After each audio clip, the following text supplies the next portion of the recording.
Alors, donc, on a dans l'amphi donc deux catégories de joueurs qui sont déterminées par la possession ou non d'une enveloppe. Si vous avez une enveloppe, vous êtes un joueur assis et vous ne pouvez pas en fait vous déplacer. Si vous n'avez pas d'enveloppe, vous êtes un joueur assis ou debout, comme vous voulez, et vous pouvez vous déplacer, et il va y avoir besoin de se déplacer en fait pour le jeu. C'est un peu la tête et les jambes en quelque sorte. Pour ceux qui est l'enveloppe, donc pour l'instant, n'ouvrez pas l'enveloppe, hein, ne faites pas comme moi, c'est juste pour expliquer les choses. À l'intérieur de l'enveloppe, vous allez trouver 4 petites cartes en fait de cette nature-là, avec des choses écrites dessus. Il y a en fait, vous allez avoir 4 cartes qui sont identiques, mais en réalité, il y a 4 types de cartes différentes. L'objectif, quand je vais donner le top, c'est qu'en 4 minutes, tout le monde arrive à avoir 4 cartes différentes. Je vous rappelle que ceux qui possèdent une enveloppe ne peuvent pas se déplacer. Donc vous allez pouvoir faire des échanges avec ceux que vous pouvez atteindre, et vous allez avoir besoin de ceux qui sont les joueurs sans enveloppe pour se dépasser à toute vitesse pour faire les échanges de cartes. Donc dès que je donne le top, on aura 4 minutes pour ça. Je ne sais pas si le CUM a une bonne assurance en fait en cas de chute dans les escaliers. Vous aurez donc 4 minutes dès que je donne le top, avec donc l'objectif pour chacun d'entre vous d'avoir 4 cartes différentes.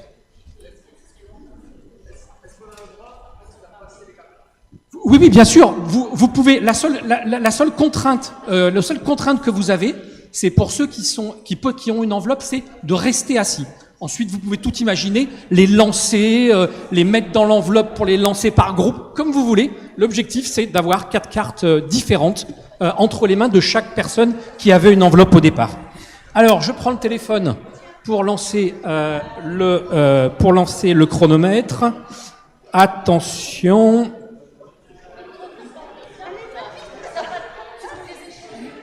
C'est parti.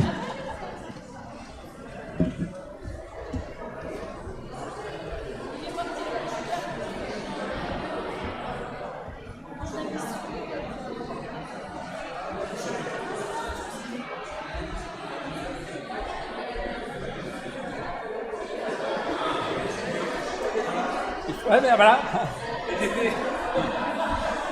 Elle s'était déjà triée.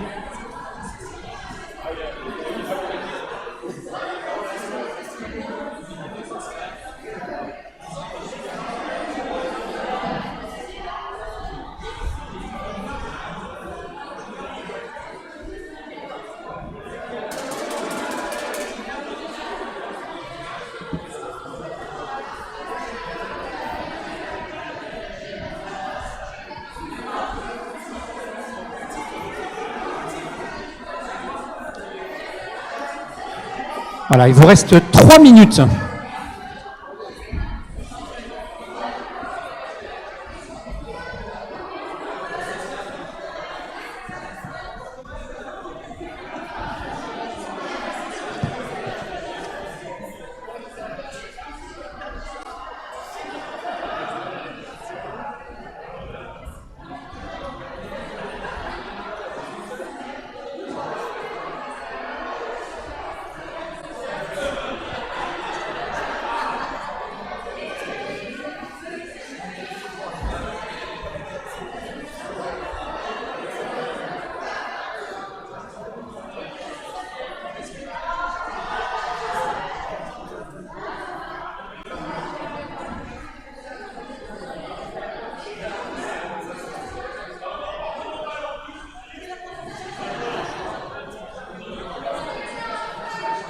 Voilà, vous êtes à mi-parcours.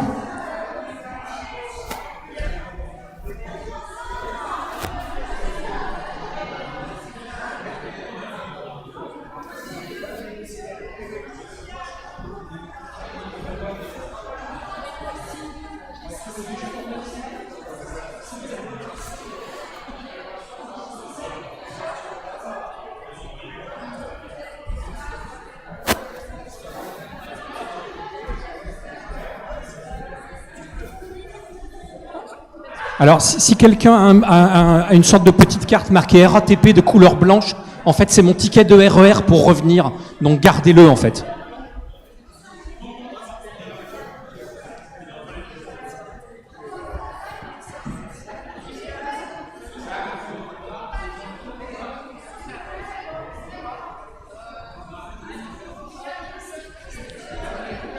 Non, il reste 1 minute, c'est donc la dernière ligne droite. J'ai l'impression que ça bouge plus beaucoup et donc on est plutôt en bonne voie.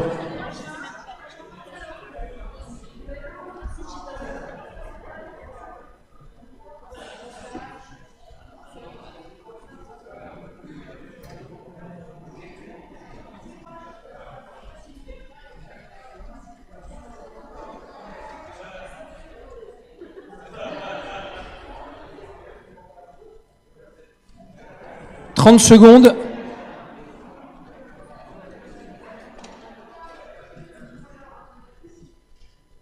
20 secondes. »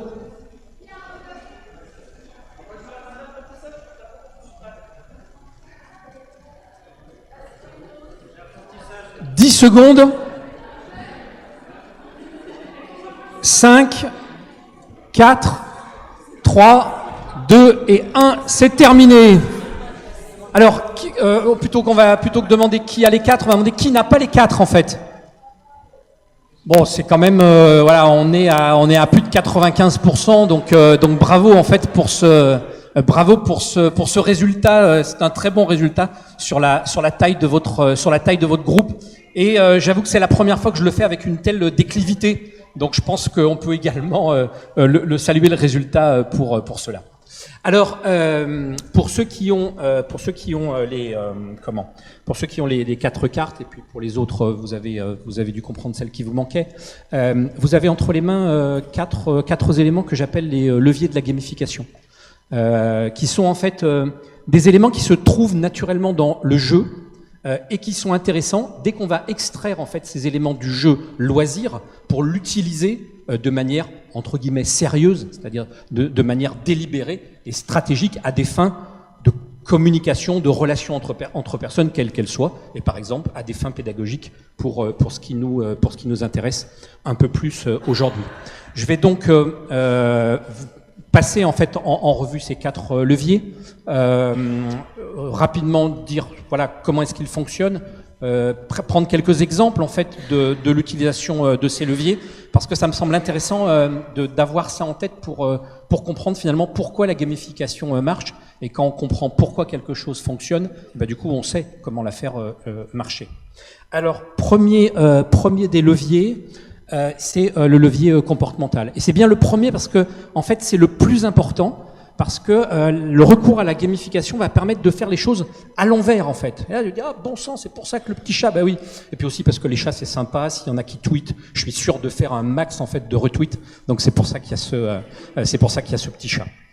Le levier comportemental. Alors pour le comprendre, c'est bien de faire un saut dans le passé pour aller chercher une expérience de psychologie sociale qui a été faite en 62 à Yale par Brehm et Cohen. C'est une expérience qui reste totalement d'actualité et qui était en fait une expérience suivante. Alors pour bien la comprendre, faut imaginer 62 sur les campus américains, c'est la guerre du Vietnam, les manifestations pacifistes des étudiants et du coup la répression policière qui se fait sur les campus. Donc les 2 chercheurs vont utiliser 4 groupes d'étudiants. Sur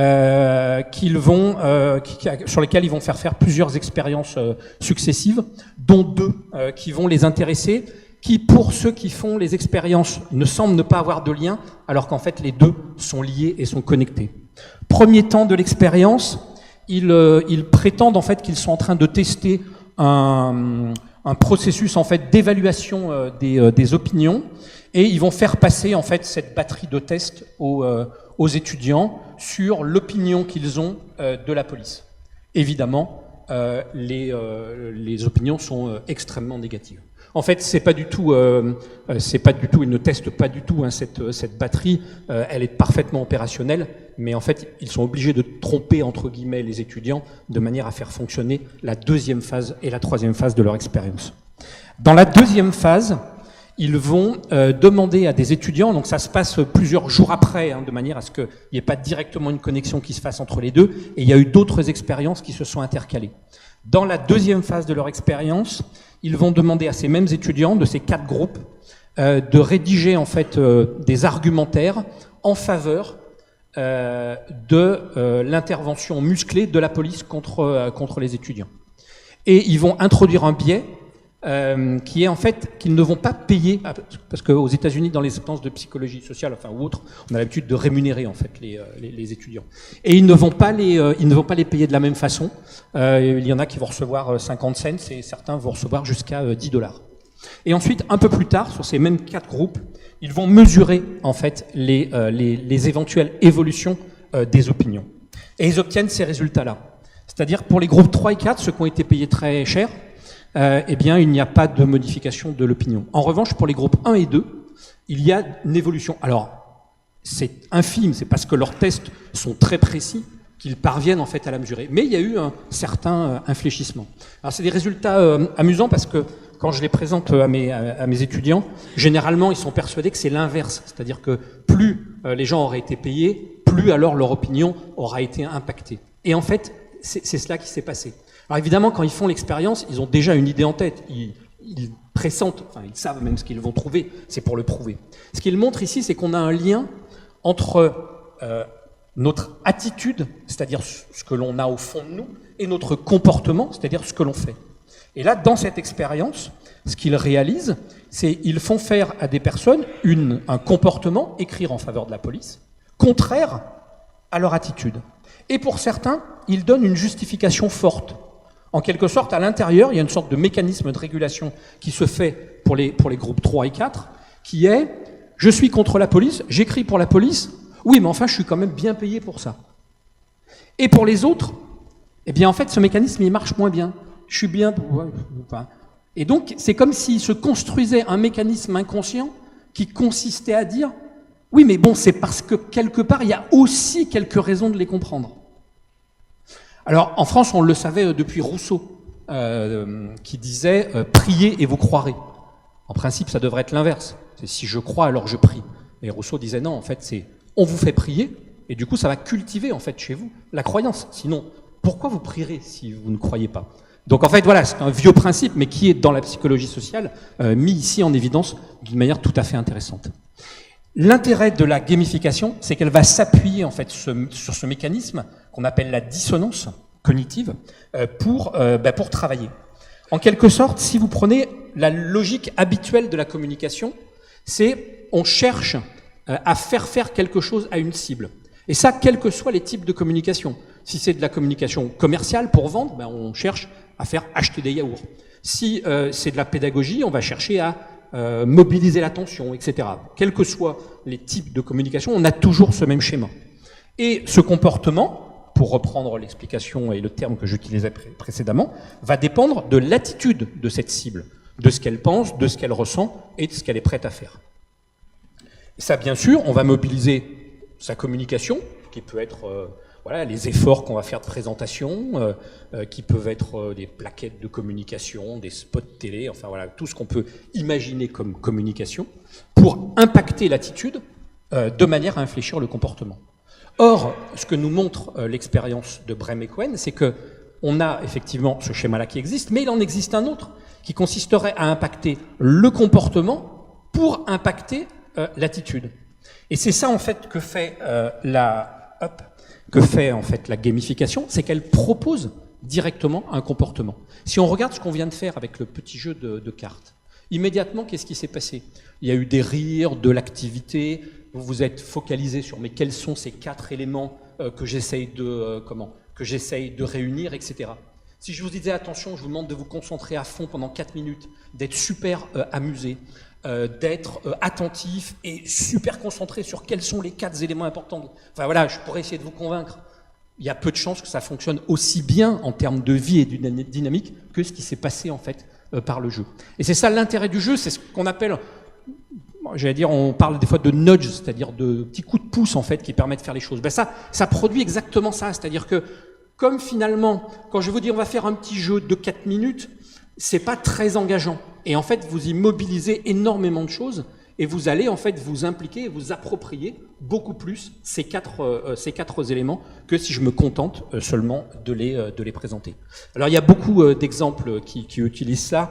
L'un des plus célèbres en fait, c'est Think the Future, qui a été une expérience qui a été faite pour les 100 ans de la bibliothèque de New York, si ma mémoire est bonne, je crois que c'était en 2011, et qui consistait en fait à en visant une clientèle de jeunes, à proposer dans la bibliothèque et sur le web, en fait, une logique de découverte de la bibliothèque, mais c'était pas de dire venez découvrir la bibliothèque, mais c'était venez, comme mon prédécesseur le soulignait, c'était venez en fait récolter des fragments d'histoire qui ont été perdus dans la bibliothèque pour les assembler et créer créer des histoires. Et du coup, voilà, la bibliothèque de New York avait comme ça eu 5600 auteurs, donc sachant que c'était plutôt une clientèle jeune et que pour elle c'était totalement inouï, hein, ils avaient même été surpris des résultats, et 1400 histoires comme ça qui avaient été créées, parce qu'effectivement c'était une façon facile de faire découvrir la bibliothèque, mais avec quelque chose de peu engageant, ce petit nudge en fait du jeu.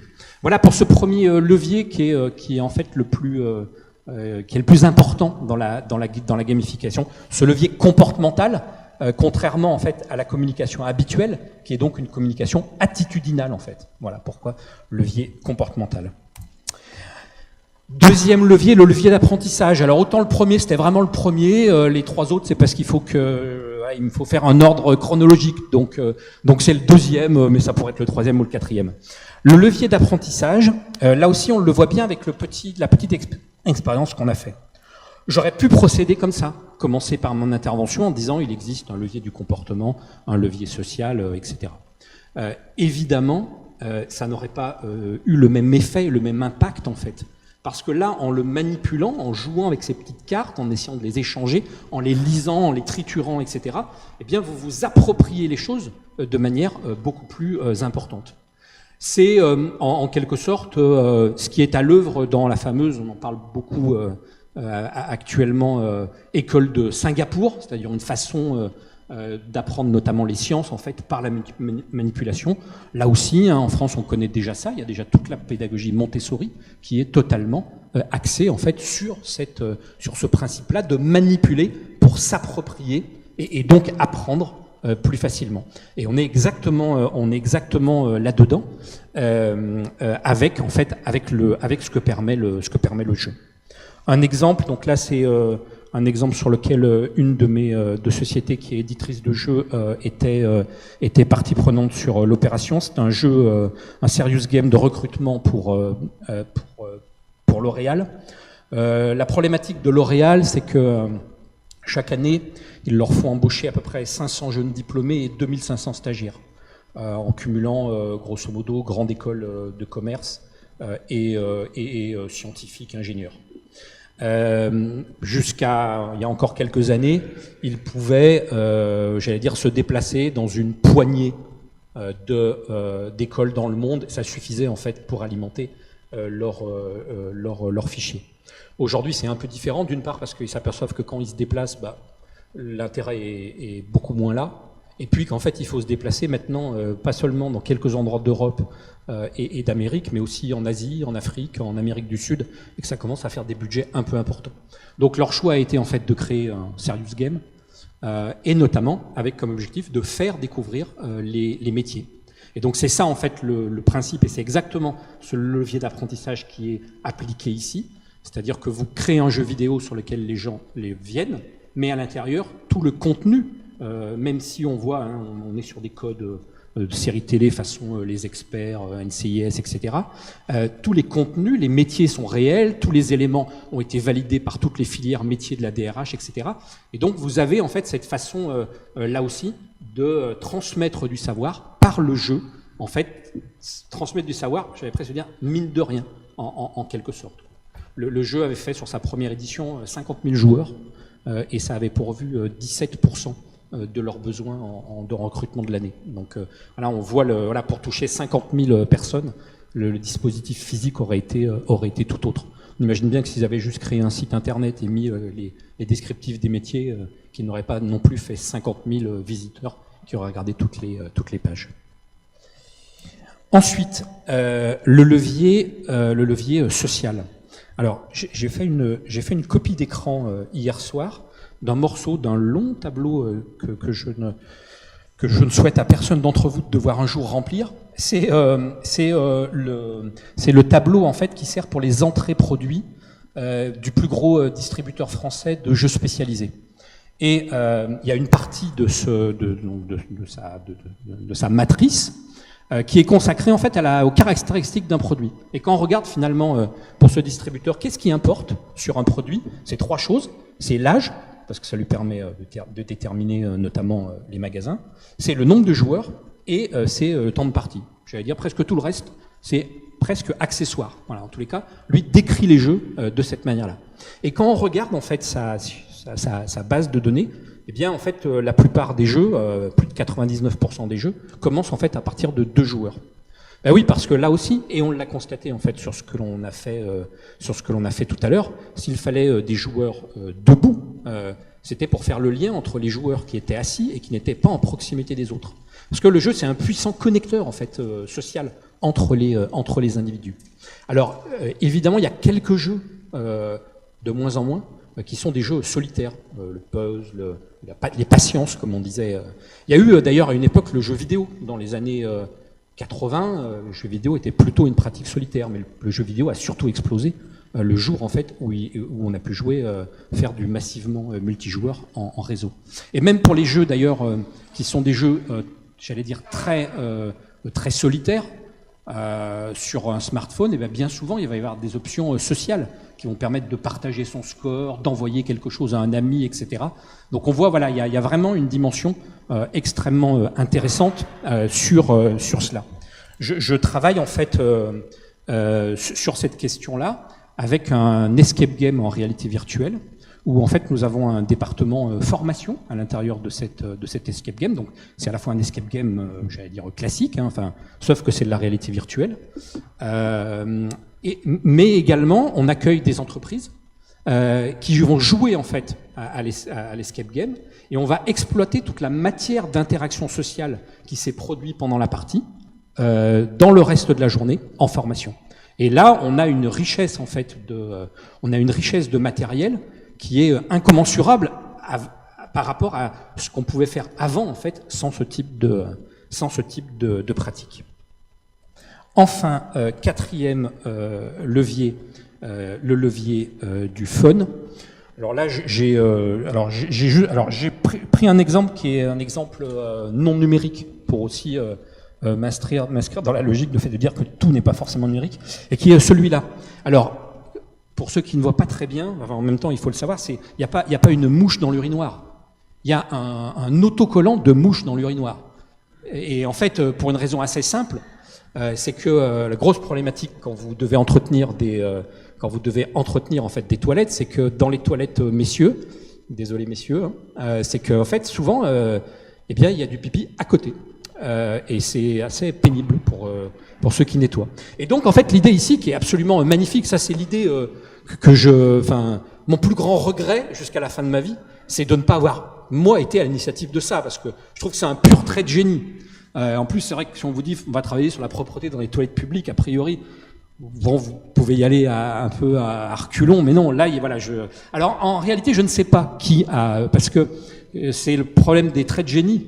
C'est-à-dire que vous avez plusieurs personnes qui revendiquent avoir eu le trait de génie. Donc en fait, je ne peux pas vous dire qui l'a eu en tous les cas, et là, ce n'est pas moi. Encore, je suis en train de me dire que peut-être je pourrais dire que c'est moi, après tout. Comme il y en a plusieurs qui le disent, ça pourrait passer peut-être inaperçu. Bon, enfin, trop tard en tous les cas. Ce n'est pas moi, mais là, on est sur un truc absolument génial. C'est vous transformez en fait un acte assez banal finalement en un jeu. C'est-à-dire évidemment, on essaie de faire pipi sur la mouche, quoi. Et du coup, vous introduisez du fun. Et les résultats sont spectaculaires en termes de propreté. Alors ça a été dupliqué de plein de façons, toutes plus intéressantes les unes que les autres. Vous avez dans une fête de la bière en Allemagne, là ils sont encore allés plus loin dans le concept. Alors ils l'ont marié avec le principe du punching ball. Donc peut-être qu'on pourrait imaginer ça aussi avec le prochain punching ball numérique, puisque le principe c'était en fait vous aviez des cabines et vous venez uriner, puis vous avez en fait une jauge qui dit oh là celui-là il est uriné 30 décilitres. Et en fait, ça enregistre le score de cette manière-là. Est-ce que là, le problème dans la ville, c'était pas les toilettes publiques, c'était que les gens urinaient partout dans une fête de la bière. Vous imaginez l'état des rues. Et là aussi, les résultats tout à fait spectaculaires. Alors, il y en a plein. Un troisième que je trouve également assez génial, c'est en Angleterre, dans certains pubs, vous savez que les Anglais sont très parieurs sur le sport. Et donc, vous avez en fait à l'extérieur des pubs des cendriers en plexiglas transparent, et les soirs de match, eh bien, vous avez un petit panneau qui vous dit telle équipe et telle équipe. Et quand vous fumez votre clope, vous mettez en fait votre mégot pour dire moi je parie que ça sera telle équipe qui va gagner. Et donc vous voyez en fait quel est le voilà. Et donc vous en discutez dehors, etc., etc. Donc c'est le levier du fun, c'est vraiment quelque chose d'intéressant parce que vous transformez quelque chose en fait de chiant, comme la salle de musée de la marine, etc., en quelque chose de fun, la course aux fantômes. Vous ne changez pas l'essence des choses, mais vous lui donnez en fait un attrait. Et donc ça, c'est la grosse puissance du fun qui se trouve dans la gamification. Tout ceci pour dire que donc la gamification, c'est donc un chat à la retourne, une foule bigarrée, deux petits bonhommes en carton et puis deux singes qui se marrent sur une branche d'arbre. Un petit peu plus sérieusement, donc le levier du comportement, le levier social, le levier d'apprentissage et le levier du fun. En termes d'utilisation, moi quand je travaille sur des jeux, je possède une grille en fait, enfin je possède 4 grilles plus exactement, dont l'une en fait va nous intéresser aujourd'hui, qui est la grille de cadrage, parce que justement elle va mobiliser ces 4 leviers. Et donc systématiquement, dans la conception en fait d'un dispositif de jeu, on va s'interroger. Je dis on parce que c'est moi, en fait, je devrais dire nous pour être plus français, l'équipe avec laquelle je travaille. On va s'interroger donc sur quel est en fait le degré de mobilisation du levier comportemental, parce que selon les cas de figure, on peut très bien dire, en fait là on a un jeu, mais on veut pas qu'il soit fun en fait, parce que la cible est trop sérieuse, si c'est fun, ils vont décrocher, ne pas adhérer. Donc évidemment, à chaque fois, on va calibrer en fait ces leviers. Donc on va calibrer le levier du comportement, calibrer le levier d'apprentissage, calibrer le levier social et calibrer le levier de fun. Voilà, comme si on avait des curseurs avec 4 questions clés pour le comportement. Quand on détermine que c'est un levier important, on va bien évidemment se poser la question de quel est le comportement que l'on recherche. Et ensuite chercher le dispositif ludique qui va inciter les gens à avoir ce comportement. Pour l'apprentissage, on va donc s'intéresser sur les savoirs, les savoir-faire ou les savoir-être qu'on va chercher à faire assimiler, et là aussi chercher en fait les éléments qui vont permettre ça. Le social, quelle est la relation que l'on veut créer soit à l'intérieur du groupe de personnes, et puis voilà, pareil, le niveau de fun qu'on va adapter en fait aux objectifs. Voilà les quelques éléments que je souhaitais partager avec vous sur la gamification, pourquoi ça marche et donc comment ça marche via notamment ces 4 leviers. Voilà, je suis à votre disposition si vous avez des questions. Un grand merci. Oui, bien sûr. Alors, vous pouvez garder bien sûr les petites cartes parce que du coup, elles vous serviront d'aide-mémoire aussi plus tard, et à tout moment, y compris d'ailleurs pas forcément sur des opérations de gamification, mais sur toute opération de relation, d'intelligence collective, de dynamique de groupe, etc. On peut s'interroger en fait avec ces 4 leviers. Se dire tiens, voilà, je n'actionne pas celui-là, est-ce que c'est volontaire, etc. Donc vous pouvez les garder pour en souvenir de cette rencontre. Voilà. Merci de votre attention. Merci.